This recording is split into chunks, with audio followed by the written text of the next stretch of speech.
Alors, on approche de Purim. C'est dans une semaine. C'est mercredi soir prochain dans le monde et jeudi soir pour les gens de Jérusalem. Donc, on va faire tout le calendrier de la préparation à la fête. Premier événement, Shabbat Zachor. Ouais. D'accord ? Shabbat Zachor, comme on sait très bien que le Shabbat qui est avant Purim, on lit un morceau de la Torah qui n'a rien à voir avec la paracha, qui est l'histoire d'Amalek, dans la paracha de Kitetse. Et donc, c'est la seule lecture de l'année qui est une lecture obligée par la Torah. Contrairement aux autres lectures qui ont été instaurées par Moshe Rabbeinu et par Ezra. Et tout le monde est obligé d'écouter. Donc, théoriquement, tout le monde est obligé d'écouter avec un vrai Sefer Torah, de préférence beau, et en minyan. Donc maintenant, qu'est-ce qui se passe ? Il y a tous les hommes sont obligés d'écouter. Maintenant, au propos des femmes, qu'est-ce qui se passe ? Est-ce que les femmes sont obligées ? Alors, il y en a qui disent que ça dépend qu'est-ce que tu regardes. Si tu regardes le souvenir d'Amalek, le fait que chacun doit se souvenir d'Amalek, alors les femmes sont obligées de se souvenir d'Amalek comme tout le monde. La preuve, c'est que Esther, elle a fait la guerre contre Aman. Donc on voit bien que si tu parles de souvenirs, les femmes ont autant l'obligation que les hommes. Maintenant, si tu parles qu'il faut faire la guerre contre Amalek, alors tu dirais, comme les femmes ne font pas la guerre, donc il n'y aurait pas besoin de les obliger à parler de ça. Donc c'est une grande marloquette dans les commentateurs de la Torah. Donc en général, il y a beaucoup de femmes qui viennent écouter la lecture de Amalek à la fin de la Torah, à la fin de la Kriya. Et en tous les cas, si on n'a pas pu écouter le morceau qu'on lit à Shabbat, on se rattrape avec le morceau qu'on lit avant la Megillah. Le matin de la Megillah, on lit la guerre de Amalek par Yoshua. Donc c'est le même sujet, c'est le même thème. Donc il y en a qui disent, si une femme n'a pas écouté un Zachor, elle peut venir écouter à Purim matin. Et au pire des cas, si quelqu'un n'a pas écouté ni l'un ni l'autre, ben, il se rattrapera quand on lira la paracha de Kitetse à l'approche de Rosh Hashanah.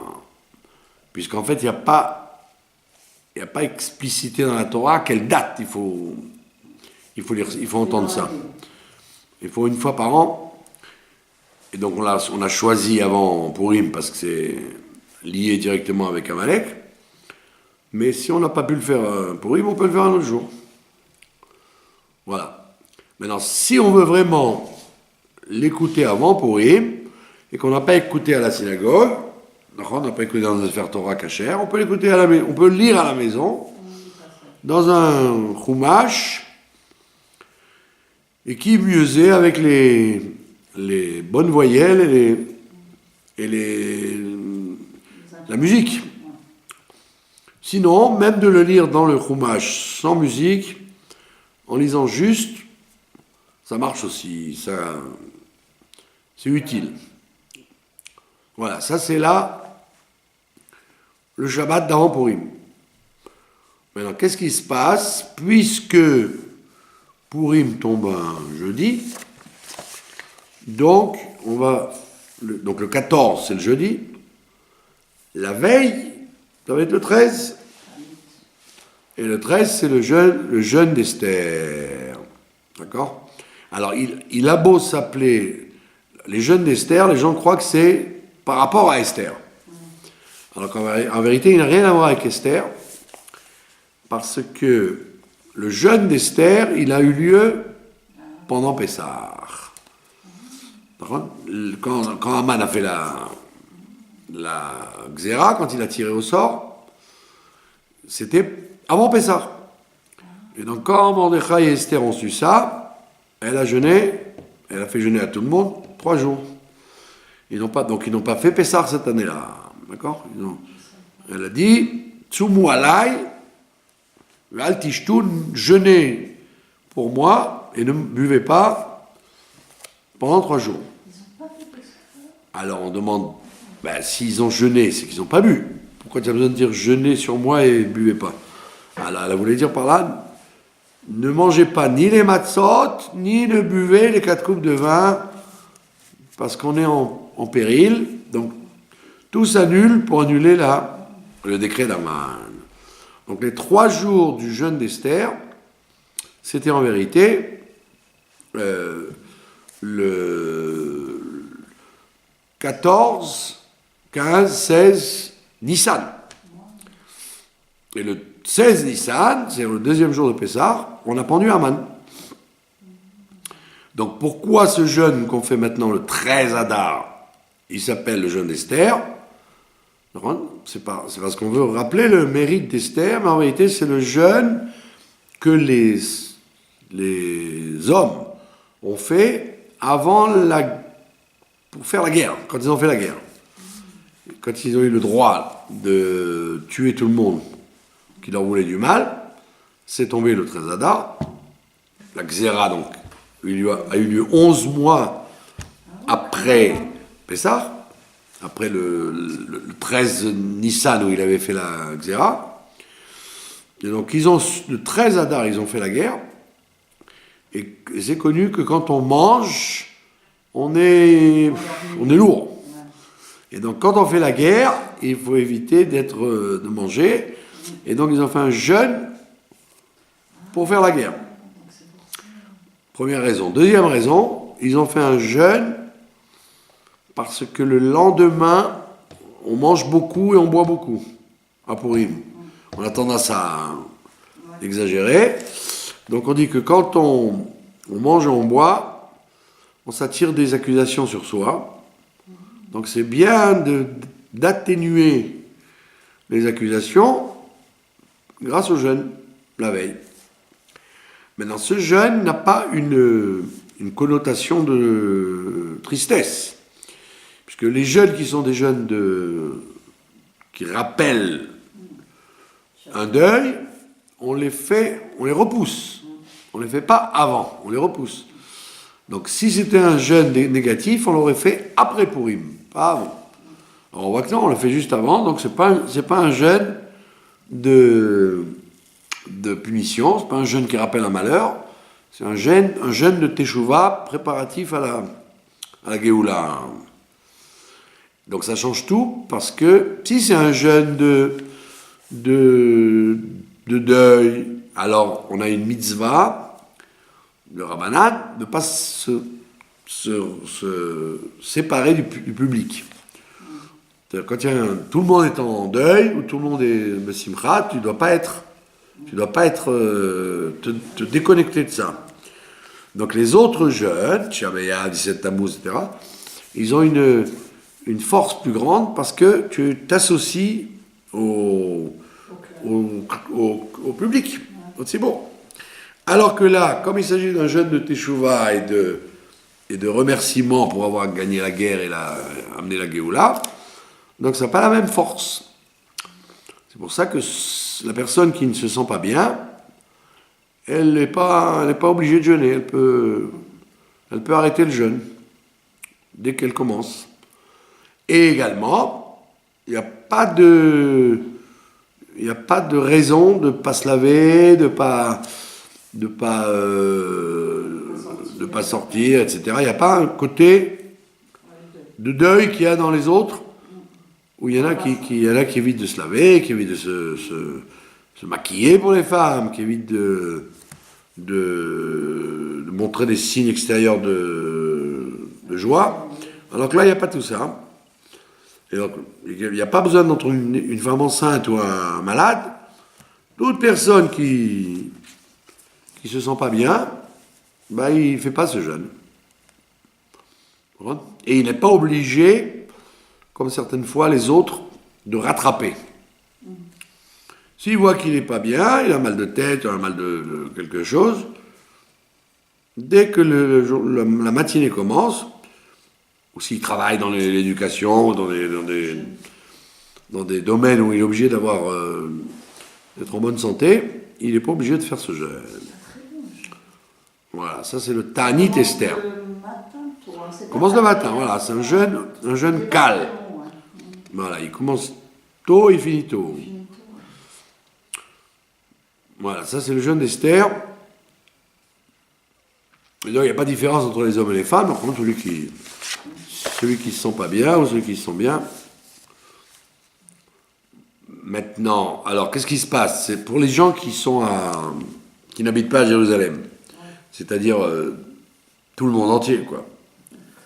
On lit la Megillah dès que la nuit tombe.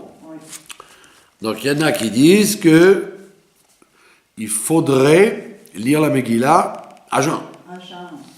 Maintenant il y en a les poskim modernes, ils disent si on se sent mal et on a peur de ne pas se concentrer pour la Megillah parce qu'on est à jeun, alors on peut avant la lecture de la Megillah manger quelque chose et boire une boisson pour pouvoir être concentré pour la Megillah. D'accord ? Ou les gens qui sont malades, ou qui sont vieux, ou qui sont fragiles. Même celui qui l'a Megillah, oui. C'est pas qu'il mange du pain avec un vrai repas, il goûte quelque chose pour se tenir le cœur, comme on dit. Voilà. Maintenant, le soir de Purim, donc nous à Jérusalem on fait vendredi, mais le monde entier fait jeudi. Donc le soir de Purim, le mercredi soir, il y a c'est pas le vrai jour. Le vrai jour, c'est la journée de Purim, le 14. Mais malgré tout, on dit qu'il ne faut pas négliger la veille. Il faut quand même marquer le coup, quoi. C'est-à-dire mettre une nappe propre, avoir une maison propre, et faire un repas, même si ça ne s'appelle pas le festin de Purim. Et d'un autre côté, ce repas-là ne rend pas quitte du festin de Purim qui doit être... Toutes les mitzvot de Purim doivent avoir lieu en journée. Donc le soir, c'est simplement un symbole pour ne pas mépriser la fête, mais il n'y a pas l'importance qu'il y a du lendemain. Alors maintenant, le lendemain, il y a des gens qui sont scrupuleux de commencer le repas au matin. Ils n'attendent pas midi. Ils doivent manger déjà le matin. Donc si on veut être tranquille, on se lave les mains, on mange du pain déjà le matin, même si on va continuer au cours de la journée à manger des choses conséquentes. D'après le Harizal, il dit qu'il faut manger du poisson, comme Shabbat, comme Erev Kippour, manger du poisson le matin. Donc on peut s'arranger, manger du pain avec une boîte de sardines, un peu de thon, et après continuer le repas de viande ou le repas important. Ça c'est le plus facile. Maintenant, pour le fait de boire, tout le monde sait que c'est une grande discussion. S'il faut vraiment boire au point d'être sous ou endormi, ou alors il suffit de boire un peu plus que la dose qui nous réjouit le cœur en général. Et c'est comme ça en général qu'il faut faire. Il ne faut pas dépasser les limites, sinon ça ne devient pas de la joie, ça devient de la comment on dit ça, un comportement de cosaque, de vulgaire. Et si quelqu'un ne supporte pas du tout boire, ne boit jamais. Alors celui qui ne supporte pas, il ne boit pas. Il ne boit pas, c'est pas une obligation. Non, c'est écrit dans la Gemara qu'on doit boire, non, qu'on doit sentir le vin jusqu'à ne plus savoir la différence entre Baruch, Mordechai et Aruman. Donc c'est pas obligé de passer par l'alcool. Ça peut passer par la réflexion, par l'étude, par la joie, par le... etc., etc. Surtout que la plupart des gens ne supportent pas l'alcool. C'est pas tous les gens qui boivent. On n'en voit jamais. C'est pas les gens c'est pas les gens qui boivent qui supportent l'alcool. Hein. Il y a plein de gens qui boivent et qui ne supportent pas l'alcool, qui sont pas du tout adaptés à la réaction qu'il faut à l'alcool. Voilà. Ça, c'est le côté festin. Maintenant, il y a d'autres mitzvot.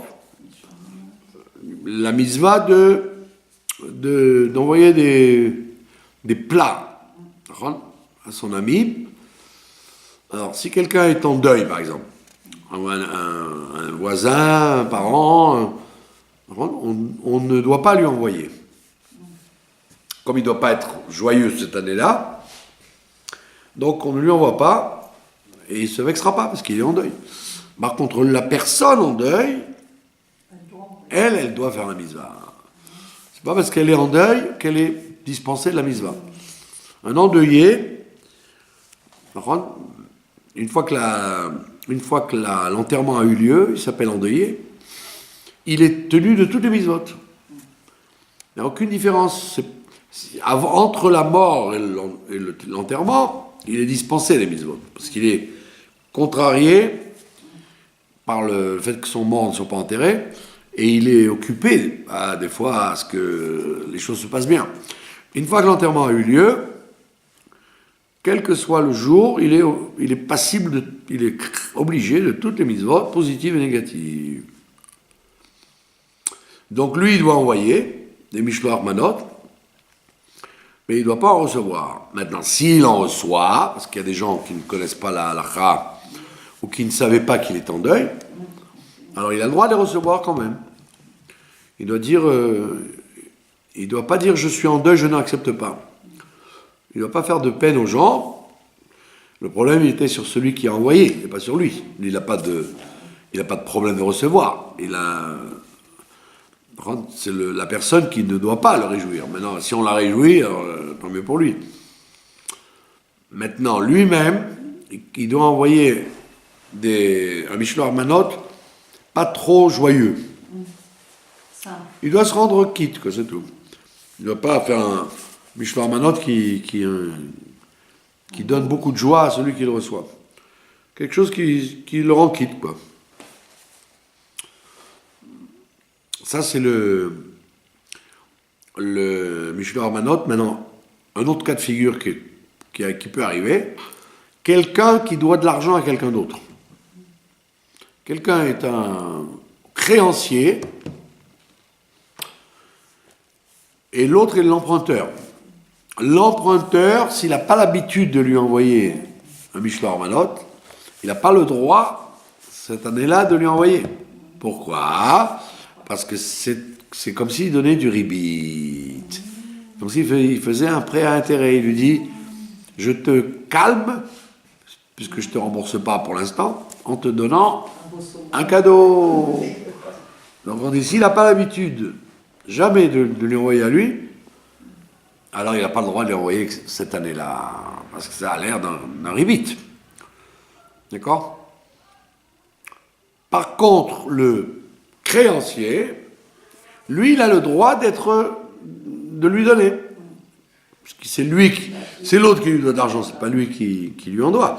Donc le créancier, il a le droit, lui, d'offrir un mishloach manot, même à quelqu'un qui lui doit de l'argent. D'accord ? Et l'autre, il peut l'accepter sans penser que c'est une allusion, une allusion, comment on dit, évidente. Rappelle-toi que tu me donnes l'argent. Il n'y a pas cette question-là, c'est pas un problème. Qu'est-ce qu'il y a d'autre ? Troisième mitzvah, c'est ce qu'on appelle matanot la'evionim. D'accord ? Matanot la'evionim. Bon, déjà, dans tout ça, il faut savoir que nous, les Yerushalmim, on doit faire les mitzvot aux Yerushalmim. Oui. C'est-à-dire, si tu connais quelqu'un à Bétar ou à Paris, tu peux pas lui envoyer vendredi un Mishmar Manot ou un... D'accord? Ou des Matanot Laevionim, étant donné que lui n'est plus dans la fête. Donc tu dois t'arranger pour que ça se passe à l'intérieur de l'endroit où on fait le 15. Maintenant, pour Matanot Laevionim, c'est différent de Mishmar Manot. Mishmar Manot, c'est plus rigoureux, parce qu'on dit qu'il faut être vraiment dans la date. Par exemple, vendredi ou jeudi, chacun en fonction du jour, si tu envoies des Mishmar Manot et que la personne n'est pas là, Oui, la porte est fermée. oui, qu'on accroche. D'accord?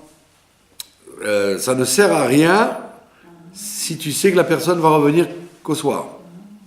Si tu es sûr qu'elle va arriver pendant le jour de la fête, Ça arrive en fait. alors là, ça vaut le coup.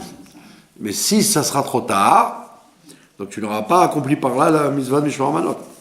Donc tu dois te rattraper avec d'autres gens. Par correction, tu peux lui laisser, mais tu n'auras pas accompli la mitzvah. Tout ça, c'est dans Mishmar Manot. Mais dans Matanot Laevionim, il y a des différences. Par exemple, quelqu'un qui est pauvre, à qui on voulait donner Matanot Laevionim, on lui donnait de l'argent. C'est la différence entre Mishmar Manot. Quand Mishmar Manot, c'est à manger, alors que Matanot Laevionim, c'est que de l'argent. Qu'il va utiliser comme il veut. Faire ce qu'il veut avec. Comme Matanot Laevionim, c'est plus important que Mishmar Manot. C'est plus important, bien que ce soit plus simple, puisque c'est que de l'argent. C'est moins compliqué que de faire à manger ou d'amener quelque chose de présentable. Malgré tout, Matanot Laevionim, on te permet de le faire avant et de le faire après. En plus, tu trouves deux pauvres dans le jour où tu fais Purim. Mais maintenant, si tu veux donner à des gens, sachant qu'ils sont dans le besoin, mais ils n'habitent pas ici, ils habitent dans une autre ville, ou alors, ce sera déjà trop tard pour qu'ils reçoivent, on dit c'est pas grave, c'est quand même valable. Pourquoi? Parce que Matanot Laevionim, c'est un statut de tzedaka. C'est comme le Machatzit HaShekel. C'est pas un statut d'argent kadosh. C'est un statut de tzedaka. Donc automatiquement, on va jamais te dire tu n'as pas été quitte parce que tu l'as donné trop tôt ou après. De toute façon, c'est toujours bon. Et c'est considéré comme Matanot Laevionim, bien que tu l'aies donné.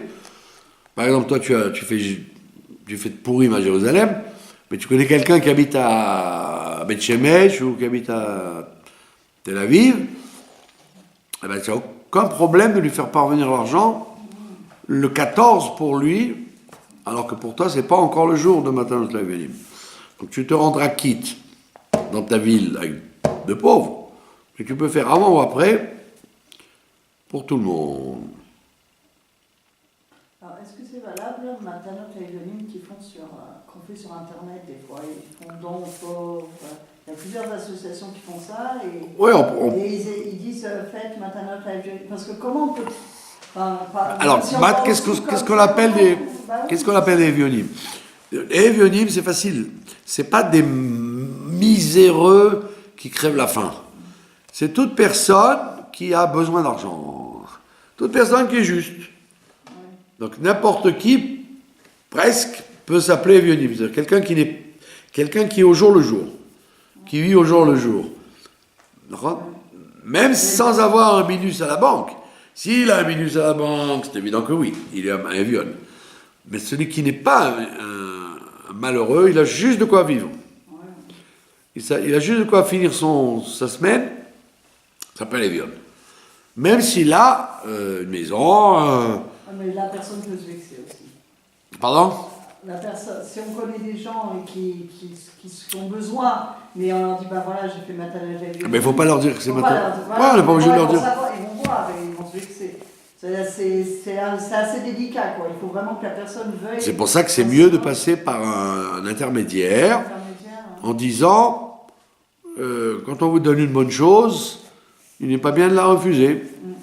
Et maintenant, s'il est vraiment riche et que il dit c'est mieux de profiter de quelqu'un d'autre, alors ok, donner à quelqu'un d'autre.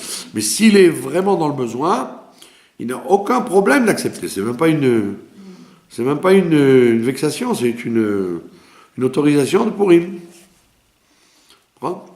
Une aide, il a reçu une aide, c'est pas tout à fait. Il y a un montant comme il va, tout ça, je crois qu'il y avait un montant. À l'origine, c'était une prouta. C'était de quoi acheter un pain. Alors maintenant, si on veut être plus généreux, c'est évident, un repas ou un plus. Ça doit servir à quelque chose, à acheter quelque chose de conséquent, c'est ça. Soit une bouteille de vin, soit acheter un repas normal, quoi. Donc, on peut donner la valeur d'un falafel ou d'un sandwich, etc., avec une boisson. Voilà. Ça, c'est l'essentiel. Maintenant, tout ça, il faut évidemment le faire avant le coucher du soleil. Parce qu'après, ça n'a pas de sens. Juste une question sur Matana Jayunim. Moi, j'ai l'habitude d'aller au souk et je donne. Et généralement, il y a plein de gens qui se mettent, parce qu'ils savent qu'à cette époque, il y a besoin. Mais comment... Alors, c'est pour ça qu'il vaut mieux passer par... C'est pour ça qu'il vaut mieux passer par la yeshiva. Comme ça, la yeshiva... Je vais vous dire pourquoi. Parce que moi, je ramasse Matana Jayunim, d'accord ?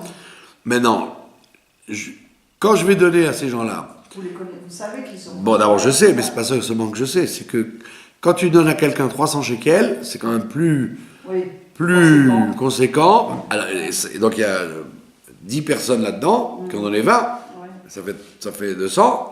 Le gars, il a au moins le sentiment d'avoir touché quelque chose de... Donc, le fait de concentrer les matanotes, et comme dit la phrase, ça ne dispense pas le ramasseur de donner lui-même. C'est pas parce qu'il donne aux autres qu'il est dispensé. C'est beaucoup mieux. D'abord, ça veut dire que tu vas trouver des vrais Evionim, et en plus, tu vas leur donner quelque chose de plus correct. Le jour de la Megillah, vous le faites ? Voilà, le jour de la Megillah. Pour nous, vendredi, et pour les autres, jeudi. Et autre chose. Mais non, évidemment. Est-ce qu'on doit... On a toujours dit qu'il fallait d'abord écouter la Megillah et après faire les autres mitzvot. C'est-à-dire Mishra Manot, Matana Jayunim. A priori, oui. Mais si on n'est pas sûr de pouvoir les faire bien après, peu importe l'ordre. C'est pas dramatique. Si vendredi matin on voit nos voisins, voilà, on c'est ça. peut leur donner Mishra Manot. Voilà, il vaut mieux faire à l'heure correcte que de rater le coche, bien évidemment. Voilà. Maintenant. Est-ce que le Michté, vous avez dit qu'on pouvait commencer le matin, mais il y a certains. C'est bien de commencer le matin, oui. Il y a certains qui disent qu'il faut avoir fait Mincha, non, pour faire le Michté. Parce que l'essentiel doit être en après-midi plus que le matin, mais on doit au moins le commencer le matin. Et le fait que ça tombe vendredi, qu'on ne doit pas être trop rempli pour Shabbat. Voilà. Comment on fait en fait? Parce que c'est à quelle heure l'idéal? Donc il faut terminer. Il faut terminer avant ce qu'on appelle le Plag Mincha. Voilà, c'est ça. L'heure de 1h30 avant l'entrée de Shabbat, sinon on n'a pas faim après. Mais c'est ça. Non, alors c'est pour ça qu'il vaut mieux commencer tôt, vers 11h. Et manger et terminer tôt. Pas besoin de rallonger. Il y a les Yerushalmim, ils font ce que la Gemara explique, qui s'appelle Pores Mappa. Ils mettent la nappe et ils continuent de vendredi à Shabbat. Ils mettent la nappe, ils font kiddush, ils allument les bougies, ils mettent la nappe, ils font kiddush, ils continuent à manger du pain, etc. Et ça dure... Sans avoir fait le birkat à la repas? Non, c'est le même repas depuis le matin. C'est ce qu'on appelle Pores Mappa. Mais évidemment, il faut avoir un minyan pour avoir vite par la suite. Il faut avoir... c'est un minag très fréquent chez les Yerushalmim, mais c'est pas toujours évident de pouvoir le faire. Ouais. Voilà, maintenant on va faire la Megillah. Alors, il y a quelque chose de très intéressant à propos de la Megillah. On dit, tout le monde connaît cette Torah du Baal Shem Tov qui dit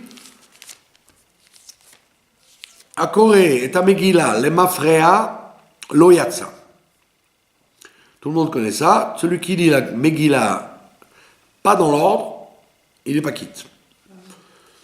Alors évidemment, on parle de celui qui a écrit la Megillah, qui s'est trompé, il a inversé les parchemins, donc il a mis la fin au début, le début à la fin.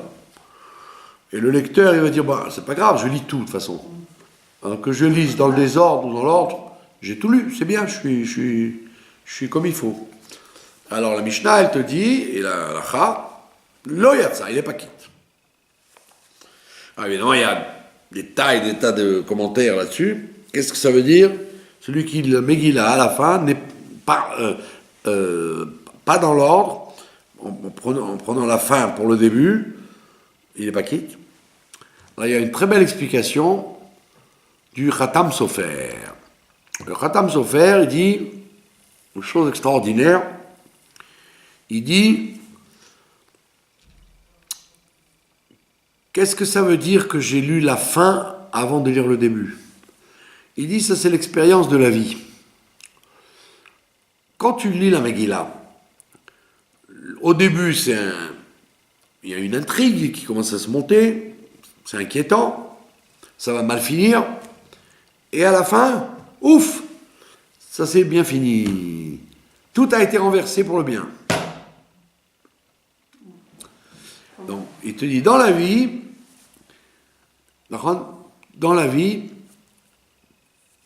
toute notre vie, toutes les expériences que nous avons, c'est de la Megillah. C'est la Megillah. Tu as une chose qui vient, que tu ne comprends pas pourquoi, ça t'inquiète, tu ne sais pas pourquoi on te l'envoie, comment ça va finir, comment ça va se goupiller, est-ce que ça va bien se passer? Et à la fin, ouf, tu vois qu'il y a un happy end, ça c'est bien fini. Et alors tu dis, ah bah Hachem, j'avais des doutes, pourquoi Dieu m'a envoyé ça, maintenant j'ai compris pourquoi Dieu m'a fait ça, et en fait c'était pour le bien, et je suis très content. Alors il te dit, et donc il dit, celui qui fait le contraire, qui d'après la fin, il regarde le début, ça veut dire, il dit, ah, comme ça s'est bien terminé, ah, alors j'ai confiance en Dieu, donc tu regardes la fin, tu commences par lire la fin, et rien qu'après tu lis le début, tu n'es pas quitte. Tu n'es pas quitte parce que toute la raison d'être du suspense qu'il y a dans ta vie, quand un événement, tu ne sais pas comment il va s'arranger, il va se dénouer, comment ça va se terminer, tu ne le sais pas. Et que rien qu'après, tu vois que ça racole, en fin de compte, c'était pour le bien. Il te dit, toute la raison d'être, c'est justement ce parcours. Ce parcours d'inquiétude qui amène à la fin. Et donc, ça veut dire que toi, tu voudrais vivre en sachant déjà la fin avant que ça commence, et tu n'es pas quitte de l'expérience de ta vie. Et alors, effectivement, donc il pose la question, c'est quoi le but de la manœuvre? Le but de la manœuvre, pourquoi Dieu fait ça? C'est pour déclencher chez toi la Emouna. Or, parce qu'à Pessah,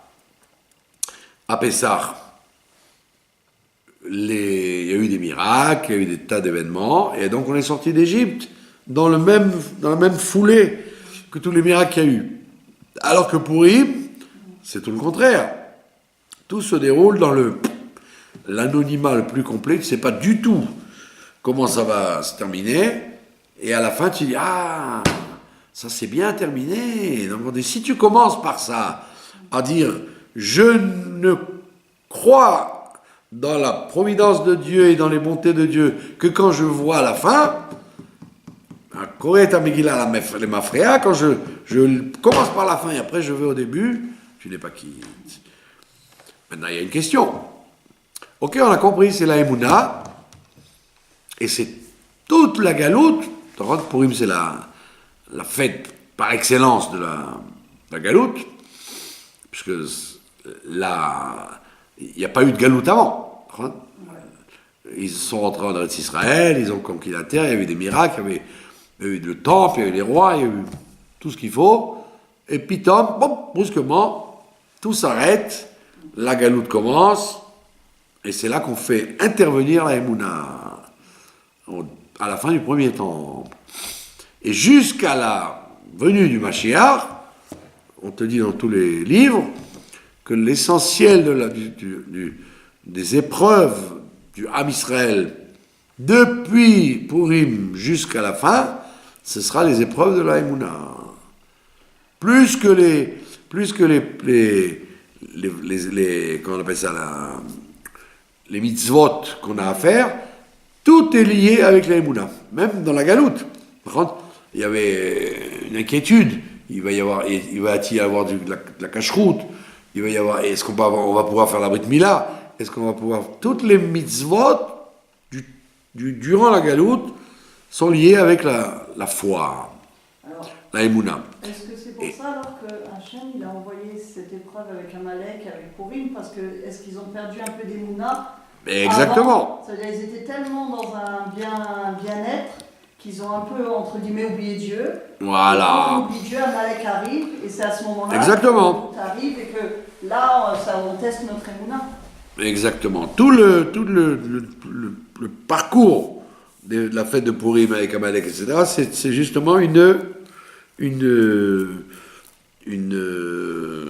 réveil de la Emouna. Parce qu'ils se sont un peu éloignés de Dieu. Puisqu'on dit, on dit qu'ils ont été attaqués, ceux qui ont été attaqués, ceux qui sont sortis des nuées.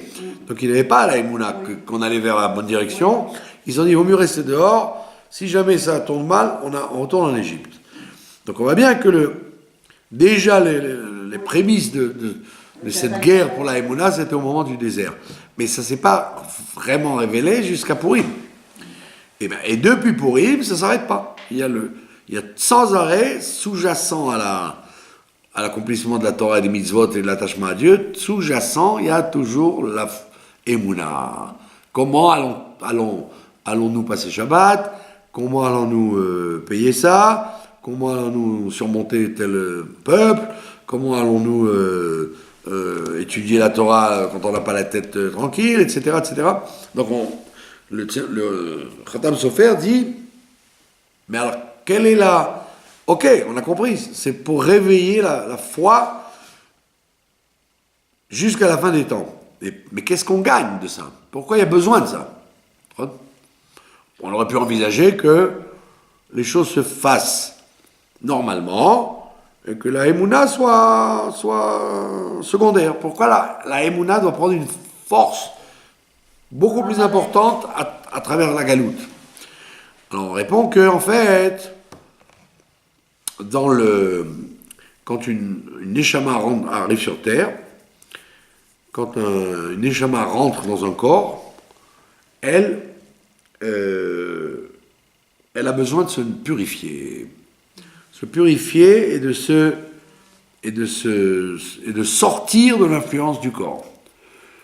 Et donc, étant donné qu'elle est sans arrêt en confrontation avec ce monde-là, sans arrêt, elle se salit. L'âme se salit, le corps se salit, tout s'abîme. Alors on dit que la Emouna, c'est la seule force, la foi que j'extirpe de moi-même, c'est la seule force qui nettoie l'âme comme il faut. Plus que toutes les autres mitzvot. Chaque mitzvah que tu fais a une tendance, une efficacité pour nettoyer l'âme, c'est vrai. Mais ce qui nettoie le plus l'âme d'un juif, c'est la Emouna. Et la Emouna, elle enlève les accusations, elle enlève les épreuves, elle enlève les déceptions. Donc, en vérité, c'est pas simplement comme ça, un coup dans la tête du bon Dieu de dire, tiens, allez, je vais vous soumettre à l'inconnu pour réveiller votre foi. Tu aurais dit, bon, mais alors, qu'est-ce qu'il a gagné? Lui, il n'a rien gagné, c'est toi qui as gagné. Ça veut dire que les gens ont beaucoup de mal à comprendre ça, d'accord? C'est ça qui leur enlève la joie et qui les rend malades, et qui les rend dépressifs, et qui les rend inquiets. C'est que, justement, les gens ne comprennent pas que toute la raison pour laquelle on t'a mis sur terre, c'est pour réveiller cette émouna qui est comment on appelle ça, une guérison. C'est un médicament de l'âme et du corps. Or, toi, tu crois que c'est une épreuve. Tu dis, si j'avais ce qu'il faut, je ne serais pas obligé de sortir de moi la émouna. Mais non, je dis non, c'est exprès. C'est la seule façon de t'obliger à avoir la émouna, c'est de te mettre dans une situation où tu n'as pas le choix. Si tu as ce qu'il faut, bah tu vas dire la émouna c'est contre la conscience d'une chose. Si je ne vois pas la chose, c'est là qu'on te dit tu ne la vois pas, tu dois y croire. Donc on te dit mais à quoi ça sert d'y croire? Qu'est-ce que ça gagne de plus? Si Dieu m'avait donné tout, j'aurais fait aussi la chose bien. Alors on te dit non, parce que la raison des mitzvot, c'est justement le raffinement de la mitzvah se fait grâce à la émouna, et ça c'est un truc, c'est un mystère. Parce que des fois tu dis, attends, mais pourquoi ce serait plus fort la foi que l'étude, que l'accomplissement, que l'action, que la charité, tu aurais dit, mais tout est bon, pourquoi ça d'Afka? Parce que la émouna permet de faire... Voilà, parce que la émouna, c'est le ressort, c'est la base, c'est les vitamines, c'est toute l'énergie qui met la neshama au-dessus des événements. Pour ça qu'il y a dans la relation, dans la Kabbalah, entre Purim et Hanouka. On dit Purim, c'est la jambe droite, c'est Netzach. Et Hanouka, c'est Od. Mais on voit que dans Purim, il y a aussi ce côté de Od, de la reconnaissance. Ce sont les deux fêtes que les Rabbim ont instituées, et c'est les deux fêtes de la Emouna. Et dans les deux cas, comme à Hanouka, on te dit l'huile surnage l'eau, à Purim aussi, les bonnes choses ont surnagé les dangers. Et donc c'est un grand secret de la pensée juive, que les gens croient que c'est un après-coup. Bedi Avad, puisqu'on est en galoute, alors, tu sais quoi, il faut réveiller en toi la foi. Sinon, la galoute a été sécrétée pour t'obliger à mettre cette foi à la surface. Sinon, ta émouna serait restée enfouie en toi. Tu n'aurais pas eu besoin. Quand ils avaient la manne, on dit tous les jours, ils étaient en attente. Est-ce qu'elle va tomber? Est-ce qu'elle va tomber? Est-ce qu'elle va tomber? Donc tu aurais dit, pourquoi ils ont eu besoin de ça? Parce que sans ça, ils auraient oublié Dieu, ils auraient oublié qu'ils sont là pour faire un travail, etc. Donc on les a mis dans une situation de réveiller sans arrêt une attente à quelque chose. Et donc les gens se rendent malades parce qu'ils croient que mais moi j'ai pas envie de déclencher la Mouna. Pourquoi lui il a tout ce qu'il faut et moi j'ai pas tout ce qu'il faut? Pourquoi moi tu m'obliges à avoir la Mouna et lui non? Alors on dit non, c'est un grand cadeau qu'on te fait, parce que sans ça tu ne peux pas raffiner ton âme. Eh oui. Et donc c'est un médicament qu'on nous a donné. Et c'est pour ça que la Kabbalah, la Chassidut, elles te disent que dans la composition de l'âme et du corps, tu as des forces dans l'âme, tu as la sagesse, tu as la bonté, etc. Tu as 10 forces. Et on te dit, mais au-dessus de ces 10 forces, il y a la faculté de la Emouna qui te donne la capacité de donner ta vie pour Dieu, d'avoir un délice dans les mitzvot. Tout provient de la Emouna. C'est pas pour rien que Moïse, Moshe Rabbeinu, dont c'est ce soir-là, Miloula, et Mordechai, etc., et tous les Moshe de chaque génération, ils sont là pour alimenter sans arrêt cette émouna. Ça veut dire que ils sont pas là pour alimenter les brachot de la Torah. Avant tout ça, ils alimentent la émouna. Ils donnent les moyens à chacun de travailler sur sa émouna. Et donc c'est pas du tout, comme les gens croient, un pis-aller. Comme il y a eu la galoute, il y avait besoin de déclencher la émouna. Il dit non, comme il n'y avait pas de émouna du temps du temple, il n'y avait pas besoin de tellement. Oui. C'était tellement évident, visible. Le bien était récompensé, le mal était puni. Donc, on savait qu'un roi méchant, c'est son Yetzirara. On savait que la bracha vient de l'accomplissement de la Torah et des mitzvot. C'était évident, c'était clair. Donc, cette dimension de la foi, elle se réveillait jamais. Il suffisait d'aller au Beth Amikdash, tu voyais les miracles, tu voyais que après tu rentrais chez toi, il y avait la bracha sur les fruits, sur la viande, sur tout. Donc tu disais, bon ben c'est normal, la vie elle est comme ça. Et donc cette fonction-là, elle était atrophiée, elle n'était pas travaillée. Donc on a dit, laissons de côté les 10 forces, et celle-là on va la faire réveiller. Et c'est grâce à la Emouna, effectivement, que quelqu'un n'est pas dépressif, n'est joyeux, il est effectif, il est comment dire, compétitif. C'est là. Ouais. C'est pour ça qu'il y a écrit Tzadik, mais Emunato Ichia, Tzadik, il vit de ça. La Emouna, c'est pas un pauvre type. Comme il n'a rien, donc il a la foi.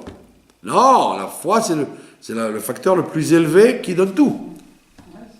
La preuve, c'est quand tu te trouves devant une épreuve, tu dois déclencher tout de suite en disant pourquoi il y a une épreuve, c'est pour la résoudre. C'est pas pour vous enterrer avec. Moi, je dis comme ça, les Tova. Voilà, dès qu'il y a une chose, c'est juste. Bien caché.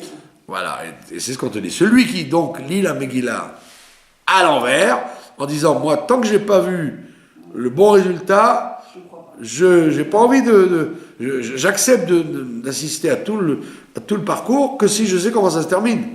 On dit, Coco, si tu penses comme ça, qu'il faut avoir la fin pour croire dans le début, t'as rien compris. Tu dois a priori, même si tu n'as aucune conscience de la fin, être persuadé que la fin est positive.